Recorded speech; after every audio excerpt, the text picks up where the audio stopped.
Hi, Sookshmadarshini 2.4 മണിക്കൂർ നിങ്ങളെ ഭയങ്കര എൻഗേജിങ് ആയിട്ട് ഒരു സീൻ പോലും വിട്ടുപോവാതെ അതിലേക്ക് തന്നെ കണ്ണുടക്കിക്കൊണ്ട് നോക്കിയിരിക്കാൻ പറ്റുന്ന സിനിമ. നസ്രിയ നസീം, ബേസിൽ ജോസഫ് കോംബോയിൽ ഇറങ്ങിയ സിനിമ. അതിൽ ഒരുപാട് ക്യാരക്ടേഴ്സ് ഉണ്ട്. ദീപക് പറമ്പോലായാലും പിന്നെ മെറിൻ ഫിലിപ്പ് ഉണ്ട്, ആതിരയുണ്ട്, പൂജ മോഹൻരാജ് ഉണ്ട്. അങ്ങനെ ഒരുപാട് ക്യാരക്ടേഴ്സ് ഉള്ള ഒരു സിനിമയാണ്. നസ്രിയയുടെ കുറേ കാലത്തിന് ശേഷമുള്ള 4 വർഷത്തിന് ശേഷമുള്ള ഒളിമ്പിക് സ്റ്റാറിൻ്റെ സിനിമയാണ്. അപ്പോൾ ബേസിലാണ് നായകൻ. അപ്പോൾ അതിൻ്റെ ഒരു പ്രതീക്ഷയൊക്കെ എനിക്ക് ആദ്യമേ ഉണ്ടായിരുന്നു. അങ്ങനെയാണ് സിനിമ കണ്ടത്. സിനിമ എന്ന് വെച്ചാൽ ഭയങ്കര സസ്പെൻസാണ്.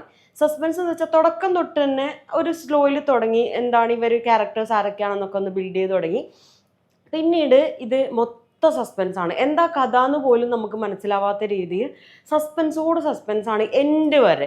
എൻഡിലൊരു 15 മിനിറ്റ് ആകുമ്പോഴാണ് കറക്റ്റ് കഥ എന്താണെന്ന് നമുക്ക് മനസ്സിലാവുന്നതും ആ ഞെട്ടൽ നമ്മളിൽ ഉണ്ടാക്കുന്നതും.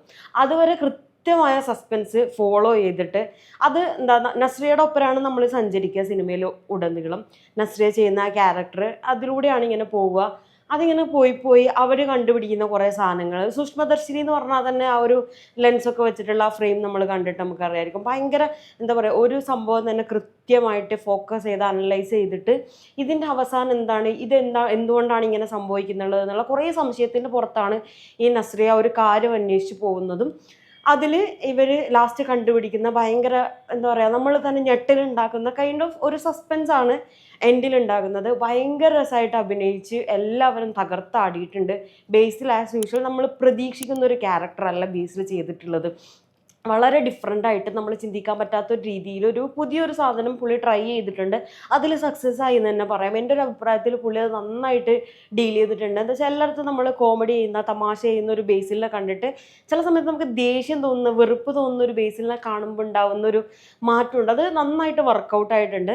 നസ്രിയ ആസ് യൂഷ്വൽ ആ ഒരു കുട്ടിത്തൊക്കെ മാറിയിട്ട് ഒരു മെച്ചുവേർഡായ ഒരു ക്യാരക്ടർ, അത് ഭയങ്കര രസമായിട്ട് ചെയ്തിട്ടുണ്ട്. ആ ഒരു ക്യാരക്ടറിലേക്ക് അവർ ഇറങ്ങി ചെന്നിട്ടുണ്ട്.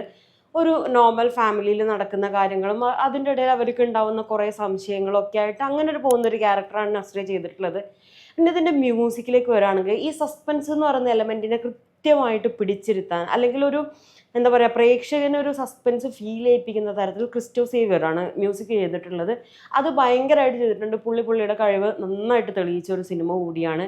നമ്മൾ പുള്ളിയുടെ എല്ലാ വർക്ക് എടുത്ത് നോക്കിയാലും പുള്ളി അതിൻ്റെ എക്സ്ട്രീം നമുക്ക് തരുന്നുണ്ട്. അതേ സാധനം തന്നെയാണ് ഇവിടെയും തന്നിട്ടുള്ളത്. മ്യൂസിക്കും വളരെ നന്നായിട്ട് ചെയ്തിട്ടുണ്ട്. ഇതിൽ കൂടെ അഭിനയിച്ച അഖില ഭാർഗവനായാലും ഇവരൊക്കെ ബാക്കിയുള്ള കോ ആക്ടേഴ്സ് ആയാലും ദീപക് പറമ്പോലായാലും ഇവരൊക്കെ ഇവരുടെ ഭാഗം കൃത്യമായിട്ട് ചെയ്തിട്ടുണ്ട്. എല്ലാ കഥയും നടക്കുന്നത് നസ്രിയയുടെ ഒരു വ്യൂ പോയിന്റിലാണ്. നസ്രിയാണ് ഇതിൽ മെയിനായിട്ട് എന്താ പറയുക, ഇവർ കാണുന്നതാണ് സിനിമ, ഇവർ കാണുന്ന രീതിയിലൂടെയാണ് നമ്മൾ പോകുന്നത്. അപ്പോൾ ആ രീതിയിൽ തന്നെയാണ് നമ്മൾ സിനിമ കാണുന്നത്. പക്ഷേ ഇതിൻ്റെ ക്ലൈമാക്സ് ശരിക്കും ഞെട്ടിച്ചു. നമ്മൾ എക്സ്പെക്ട് ചെയ്യാത്ത, ഏത് ലെവലിൽ ആലോചിച്ചാലും നമ്മൾ എക്സ്പെക്ട് ചെയ്യൂല. എങ്ങനെ ആലോചിച്ചാലും നമ്മളത് ഒരു തരത്തിൽ എക്സ്പെക്ട് ചെയ്യാത്തൊരു ക്ലൈമാക്സ് ആണ് സിനിമക്ക് കൊടുത്തിട്ടുള്ളത്. നമ്മൾ വിചാരിക്കും അതാ സംഭവിക്കുക, ഇതാ സംഭവിക്കുക, അങ്ങനെയാണ് ഉണ്ടാവുക, ഇങ്ങനെ ഉണ്ടാവുക. നമ്മൾ 4 വാർഡ് ഇരുന്ന് ചിന്തിച്ചാലും ആ രീതിയിലൊന്നുമല്ല എന്ന് നമ്മൾ ഞെട്ടിക്കുന്ന തരത്തിലൊരു ക്ലൈമാക്സും കൊടുത്തിട്ടുണ്ട്.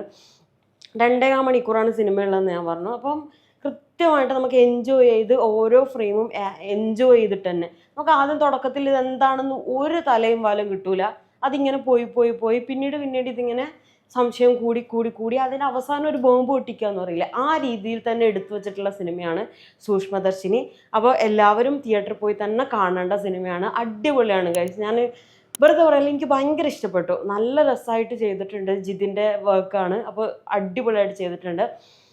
അപ്പോൾ സിനിമ എല്ലാവരും തിയേറ്ററിൽ പോയി തന്നെ കാണണം എന്നുള്ളതാണ് എൻ്റെ ഒരു അഭിപ്രായം. അപ്പോൾ കൂടുതൽ സിനിമാ വിശേഷങ്ങളായിട്ട് വീണ്ടും കാണുന്നവരെ